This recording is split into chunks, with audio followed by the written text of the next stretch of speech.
Hello friends, मैं हूं Devendra Sahu. YouTube के इस चैनल डीके मैथ्स ट्यूटर में आपका स्वागत है। ये कोई वीडियो लेक्चर नहीं होने वाला है, मैं पहले बता दूं। तो हम किस पर डिस्कशन करने वाले हैं? हम डिस्कशन करेंगे स्पेशली स्ट्रैटेजी प्लानिंग पर। कुछ स्टूडेंट ने मुझे यूट्यूब में कमेंट किया था और कहीं ना कहीं पर्सनली भी मैसेजेस किए थे और पूछे थे कि सर कट ऑफ एनालिसिस और जो कहना चाहिए स्ट्रैटेजी कैसे प्लान करें, है ना। तो उस पर बनाई वीडियोस करके। तो ये भी जो वीडियो स्पेशली इसी पर है। तो इसके लिए क्या क्या हमें समझना पड़ेगा? तो चार चीज़ें हैं। फर्स्ट है structure of examination, net examination. Second cut off analysis. Third which paper we read, कौन से पेपर हम पढ़ें, है ना। एंड फोर्थ है strategy with motivation, set of rules with motivation मैं कह सकता हूँ। तो चार चीज़ें हैं। देखिए, स्ट्रैटेजी प्लानिंग करना है तो इसका मतलब कोई कॉपी में अलग से लिखा नहीं जाता कि मैं ऐसे पढ़ूँगा वैसे पढ़ूँगा, ऐसा लिखना नहीं है ना।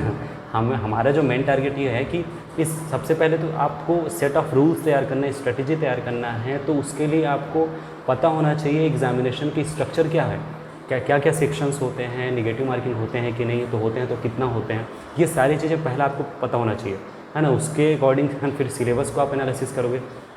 ये आपका काम है, बिल्कुल सिलेबस को जरूर देखिए, ठीक है ना। सेकंड जो चीज़ है वो कट ऑफ एनालिसिस है। इस पर भी बताऊंगा। बहुत सारे कट ऑफ्स जो है मैं है जून 2014 से लेकर जून 2020 तक के, है ना, उन पर बात करेंगे। फिर उसमें जो सबसे ज़्यादा हाई कट ऑफ जो गया है उन पर हम बात करेंगे और उसके हिसाब से जो है हम कैसे, है ना, पढ़ें, है ना, इन पर हम बात करेंगे। फिर थर्ड जो चीज़ है विच पेपर वी रीड, कौन से पेपर हम पढ़ें, ये बहुत ज़्यादा इंपॉर्टेंट है, ठीक है।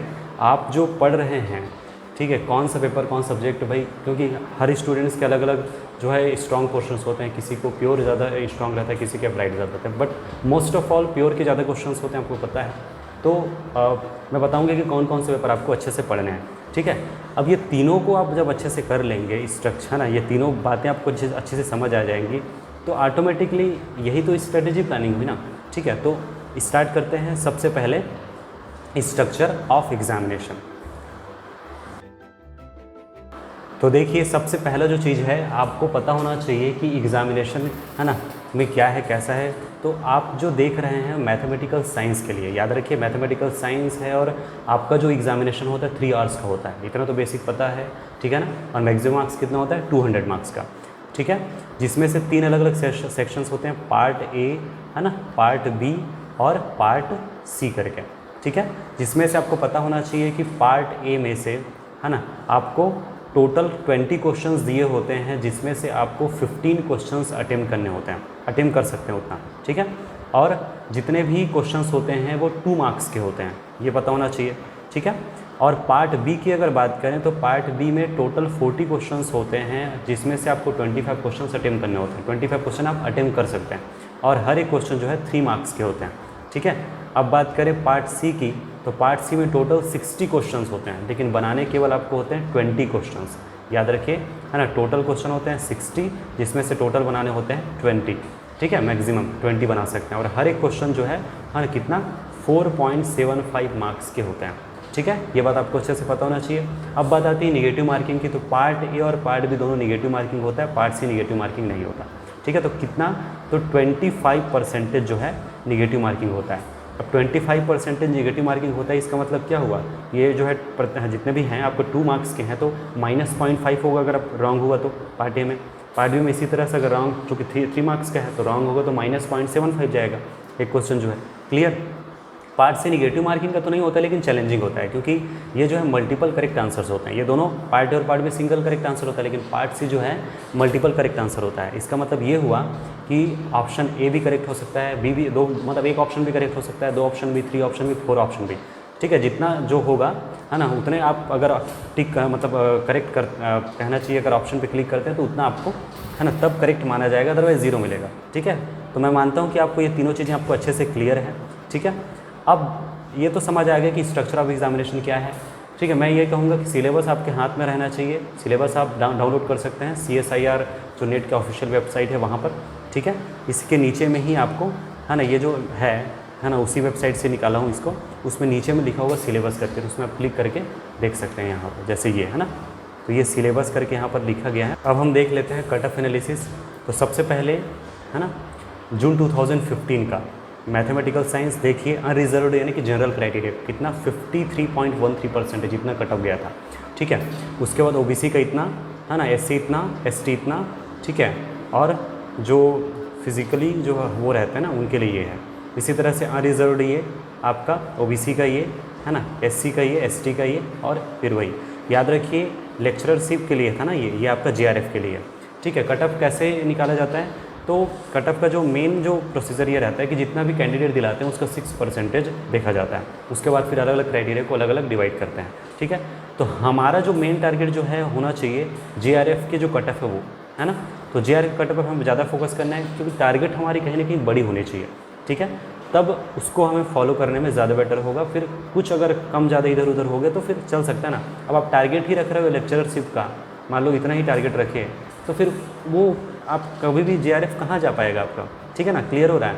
इसके बाद है दिसंबर 2015 की बात करेंगे तो मैथमेटिकल साइंस की इतना रिजर्व्ड कितना, ठीक है 54.88% है ना। याद रखिए ये आपका जूनियर रिसर्च फेलोशिप का है, जेआरएफ का है, और लेक्चररशिप में क्या था 49.39%। ठीक है, और जून 2016 का मैथमेटिकल साइंस का देखिए जनरल का 54.88% जेआरएफ के लिए, और ओबीसी आपका लेक्चररशिप के लिए 49.39%। इसी तरीके से दिसंबर 2016 की बात करें तो इसमें गया है जेआरएफ के लिए है ना 59.5% और एलएस के लिए 53.55%। ठीक है, और यही सबसे ज़्यादा हाईएस्ट है ना। ठीक है, और आगे देखते हैं। उसके बाद है जून 2017 का, इसमें 50.38% और अनरिजर्व्ड के है ना ये आपका लेक्चररशिप के लिए 45.34%। ठीक है, दिसंबर में अनरिजर्व्ड के लिए गया है इतना 48.38% और आपका एलएस के लिए गया है 43.54%। इसी तरीके से जून 2018 की बात करें तो यहाँ पर अनरिजर्व्ड के लिए यानी जनरल के लिए गया 56.25% जेआरएफ का, और लेक्चररशिप का गया 50.63%। ठीक है, दिसंबर 2018 का है ना जेआरएफ के लिए गया है रिजर्व्ड वालों का 48.63% और आपका लेक्चररशिप के लिए 43.77%। ठीक है, और जून 2019 की बात करें तो यहाँ पर जो आपका जेआरएफ उसके लिए गया है 55.75% और है ना ये 50.18% आपका लेक्चररशिप के लिए। ठीक है, दिसंबर 2019 की अगर बात करें तो यहाँ पर जो अनरिजर्व्ड है उनके लिए मतलब जेआरएफ के लिए स्पेशली बात करें तो 53.63% गया है और एलएस के लिए गया है ना कितना 48.27%। ओके, अब जो अभी जो हुआ था एग्जामिनेशन उसकी अगर बात करें है ना तो ये जो है आपका है ना 2020 अभी जस्ट हुआ, एक ही एग्जामिनेशन हुआ याद रखिए है ना। जून 2020 भले हम कह दें लेकिन एक ही एग्जामिनेशन है जो नवंबर में हुआ था एग्जामिनेशन। ठीक है ना, तो आपका इसमें गया है यूआर के लिए 57 और आपका लेक्चररशिप के लिए गया है 51 करके। तो सबसे ज़्यादा जो कट ऑफ गया है ना वो है दिसंबर 2016 का, देख सकते हैं है ना इसका मैथमेटिकल साइंस वालों का जेआरएफ की बात कर रहा हूँ ना 59.5, ओबीसी के लिए भी 50 गया था। ठीक है, तो कट ऑफ को बताने का रीज़न ये था, आप जो है मैं बहुत ही फास्ट गया, आप जो है ना स्क्रीनशॉट लेकर के सेव कर सकते हैं। वैसे मैं ये जो पीडीएफ है वो मैं अपने टेलीग्राम चैनल में है ना डाला हूँ, तो वहाँ से आप डाउनलोड करके भी रख सकते हैं अपने पास। ठीक है, देख सकते हैं, बारीकी से ऑब्जर्व कर सकते हैं जो भी क्राइटेरिया के हैं। ठीक है, मैं तो यही कहूँगा कि आप जो है जूनियर रिसर्च फेलोशिप का टारगेट रखें, उसमें भी जो अनरिजर्व्ड क्राइटेरिया है उनके जो है ना कट ऑफ्स आए हुए हैं। अब ओवरऑल में अगर हम एनालिसिस करें जून 2000 है ना 14 से लेकर के 15 से लेकर के जून 2020 तक का, तो उसमें आप देख सकते हैं कि सबसे ज़्यादा गया था 59.50 करके। ठीक है ना, 59.50 गया था। तो आपको जो है फाइनली जो है टारगेट जो है कितना रखना चाहिए, तो फाइनली आपका जो टारगेट है ना वो कितना होना चाहिए 60% का होना चाहिए। ठीक है ना, मतलब कट ऑफ जो है, तो इसका मतलब क्या हुआ, इसका मतलब हुआ 120 मार्क्स। ओके, 120 मार्क्स टोटल कितना होता है, टोटल होता है आपका है ना 200 मार्क्स। तो याद रखिए 200 मार्क्स में आपको 120 मार्क्स का मिनिमम टारगेट रखना चाहिए। ठीक है, आप जनरल ओबीसी हैं तो स्पेशली ये टारगेट तो आप लेकर ही चलें। ठीक है, तो अब मोटे तौर पे मैं कहूँ कि आपका जब टारगेट है, ठीक है, आपके ऊपर डिपेंड करता है, आपकी क्षमता के ऊपर डिपेंड करता है। ऐसे नहीं कि 200 मार्क्स का है तो आप सीधा 200 ही टारगेट रखें, ऐसा नहीं होता है ना। आप कितना कॉन्सेप्ट से आपका बिल्ड हो चुका है ना, कितना आप टाइम देना चाहते हैं इस एग्जामिनेशन को, वो ही डिपेंड करता है। तो मोटे तौर पे मैं यही कहूँगा कि 120 मार्क्स तो आप रखिए ही रखिए, क्योंकि हो सकता है कट ऑफ आगे बढ़ जाए, आप कैसे कह सकते हैं कि कम होगा, ठीक है ना। तो 120 आप जो है मिनिमम टारगेट रखिए। अब इस टारगेट को रखे तो फिर कंप्लीट करना है। तो अब बात आती है तीसरी चीज़, और वो है विच पेपर वी रीड, कौन सा पेपर हम पढ़ें, ठीक है ना। तो इस पर हम थोड़ा सा बात कर लेते हैं। तो मैं बता दूं कि मैथ्स में 2 अलग अलग सेक्शन हुआ, एक होगा प्योर मैथ्स और एक हो गया अप्लाइड मैथ्स, है ना। तो प्योर मैथमेटिक्स में कौन कौन से पेपर्स हैं? रियल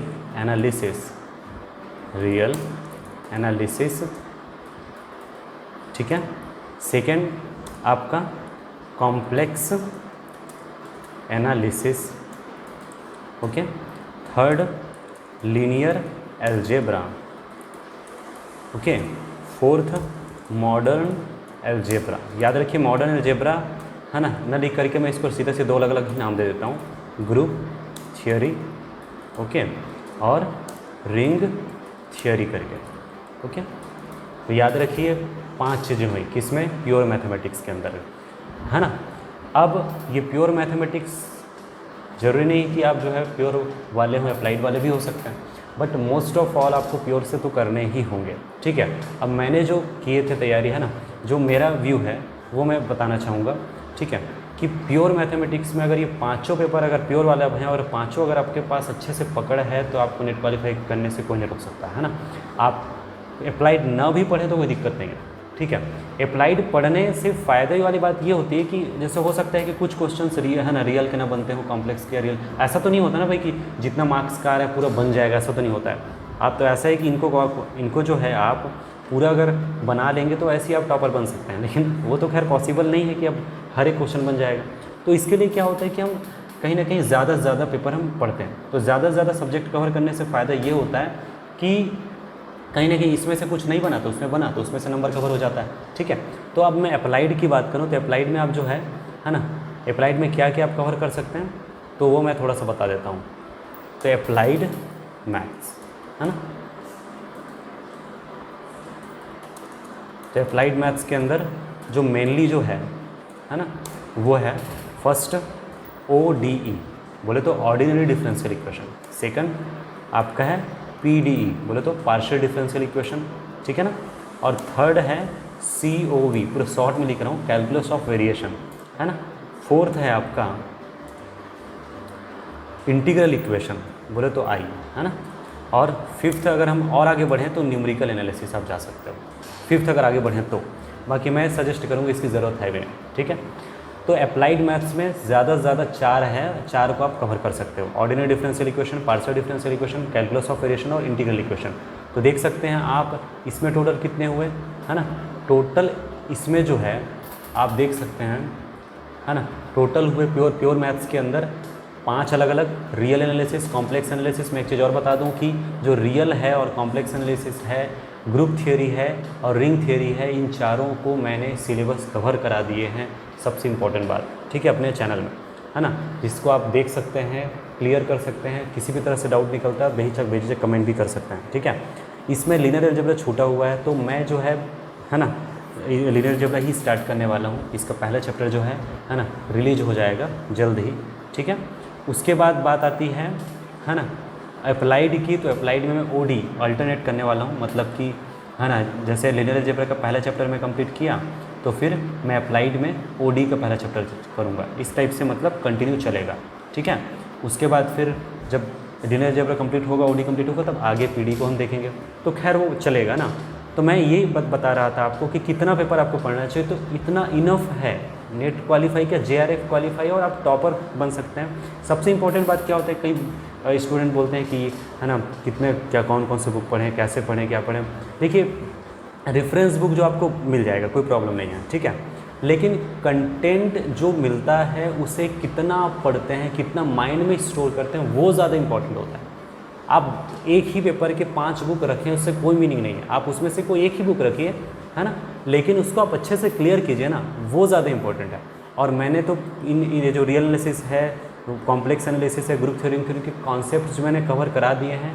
आपको अलग से बुक पढ़ने की ज़रूरत भी नहीं पड़ेगा, आप पहले चारों को जितना बताया गया उनको लाइन से नोट कीजिए, पहले नोट्स बनाइए, फिर उनको आप क्लियर कीजिए, है ना। डाउट होता है तो बिल्कुल पूछ सकते हैं, है ना, टेलीग्राम चैनल में आप पूछ सकते हैं, है है ना। आप जो है फेसबुक चैनल है वहाँ भी आप जाकर BK मैथ्स ट्यूटोरियल में आप पूछ सकते हैं, कोई प्रॉब्लम नहीं ना, ठीक है। तो ये चीज़ें हुई। अब बात आती है कि मोटिवेशन, तो मोटिवेशन जो है आप खुद से लीजिए, है ना। मोटिवेशन में क्या है देखिए, है ना, कौन से पेपर पढ़े समझ आ गया। उसके बाद मैं स्ट्रेटेजी विद मोटिवेशन की बात करूँ तो स्ट्रेटेजी एक्चुअल में होता क्या, सेट ऑफ रूल्स होता है ना। मैथ्स वाले हो इसलिए मैथ्स की लैंग्वेज में बोल रहा हूँ, सेट ऑफ रूल्स होता है ना। अब रूल्स किस चीज़ की, पढ़ने की। आपको नेट एग्जामिनेशन दिलाना है, क्वालिफाई करना है, तो वो आपका टारगेट हुआ, एम हुआ, ठीक है। तो हर एक एम का छोटे छोटे और गोल्स होते हैं, हर एक गोल का छोटे छोटे गोल्स होता है। आपका जैसे मेन टारगेट हुआ JRF क्वालिफाई करना। अब JRF क्वालिफाई करने के लिए आपने 120 या 125 मार्क्स दिमाग में सेट कर लिए कि मुझे इतना तो लाना ही है। बाकी जो है कंपटीटर से मतलब नहीं होना चाहिए, आपको अपने आप से मतलब होना चाहिए ना। याद रखिए 120 to 125 आपने टारगेट सेट किया। अब उस टारगेट को अचीव करने के लिए ये सारी चीज़ें आपको समझ आ गई, ठीक है। आपके जहाँ भी आप पढ़ते हैं उस रूम में आपको, है ना, ये जो पार्ट है पार्ट से की स्ट्रक्चर होना चाहिए, है ना, कट ऑफ एनालिसिस होना चाहिए, सिलेबस होना चाहिए, और जो बुक पढ़ने वाला है, जो पेपर पढ़ने वाला, सारी चीज़ें होनी चाहिए, ठीक है। उसके बाद फिर पढ़ना है आपको। तो पढ़ने का तरीका ये होता है कि आप क्या कीजिए, जैसे आपने सबसे पहले रियल पकड़ा, तो रियल का पहला चैप्टर कंप्लीट हुआ, फिर उनसे रिलेटेड क्वेश्चंस बनाइए, है ना, जो प्रीवियस ईयर में आए हुए हैं। फिर है ना, सेकंड चैप्टर वैसे ही कवर कीजिए, फिर थर्ड का, फिर फोर्थ का, फिर जितने भी चैप्टर है ऐसे। फिर ओवरऑल एक बार और रिवाइज कीजिए, और फिर ओवरऑल जो है एक बार क्वेश्चंस प्रैक्टिस कीजिए, ठीक है। देखिए जितना आप आगे बढ़ेंगे आपको रास्ता खुद मिलेगा ना। इसी तरह से कॉम्प्लेक्स एनालिसिस में, इसी तरह से जितने भी पेपर सब में ऐसे ही करना है। कहते हैं किसी भी आदत को बनने के लिए है ना मिनिमम 21 डेज़ लगता है, ठीक है। 21 डेज़ ना सही 25 डेज़ लगेगा, 1 महीना लगेगा, क्या होगा, लेकिन आपको कंटिन्यूएशन देना पड़ेगा, ठीक है ना। ऐसा नहीं है कि 1 दिन पढ़े 2 दिन पढ़े हो जाएगा। याद रखिए ये एक जर्नी होता है ना, ठीक है। जर्नी होता है कंपटीशन एग्जाम को क्वालिफाई करना। आपको पढ़ना है तो सिर्फ पढ़ना, दिमाग में आना चाहिए, डिमोटिवेशन कहीं से नहीं होना चाहिए, ठीक है। आपको मोटिवेशन स्पीच देखना है तो जो टॉपर्स हैं उनके देखिए, है ना, खुद अपना मोटिवेशन बनिए, ठीक है। अपने फैमिली वाले को हैं जो है उनसे आप मोटिवेट हो सकते हैं, कई तरह से हैं मोटिवेट होने का, लेकिन इंपॉर्टेंट इस बात का है कि आपको पढ़ना खुद है, ठीक है। और मैं अभी भी कहूँगा कि आप किसी भी तरह से आपको डाउट होता है किसी भी पर्पज़ में, आप बिल्कुल मुझे, है ना, यूट्यूब चैनल में आप कमेंट कर सकते हैं। तो मैं उम्मीद करता हूँ कि ये जो है ना आज का जो वीडियो है आपको समझ आया होगा। जल्दी मैं लीनियर अलजेब्रा का वीडियो स्टार्ट करने वाला हूँ, वीडियो लेक्चर। तो फिलहाल आज के लिए इतना ही। Thank you for watching this video.